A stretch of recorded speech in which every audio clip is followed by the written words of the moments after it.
भारतीय संस्कृतीत 3.5 मुहूर्तांना खूप महत्त्व आहे। त्यापैकी एक मुहूर्त गुढीपाडव्याचा मानण्यात आला आहे।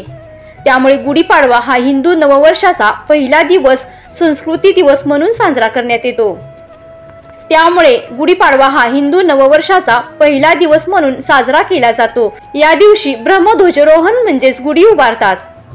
तर आपल्याला ही गुढी उभारण्याच्या आधी एक ध्यानमंत्र म्हणायचा आहे। तर हा ध्यानमंत्र कोणता आहे हे पाहण्याआधी तुम्ही जर या चॅनलवरती नवीन असाल आणि स्वामी भक्त असाल तर चॅनलला सबस्क्राइब करा आणि कमेंटमध्ये श्री स्वामी समर्थ लिहायला विसरू नका। हे नववर्ष तुम्हाला खूप सुख आणि समृद्धीचे जावो ही स्वामी चरणी प्रार्थना करते आणि आजच्या या व्हिडिओला सुरुवात करूया। तर ही गुढी उभारण्यापूर्वी आपल्याला एक ध्यानमंत्र म्हणायचा आहे आणि हा ध्यानमंत्र असा आहे की ब्रह्माचे प्रतीक असलेल्या माझ्या या ध्वजास माझा नमस्कार असो। सर्व प्रकारचे शुभ फळ मला मिळू दे।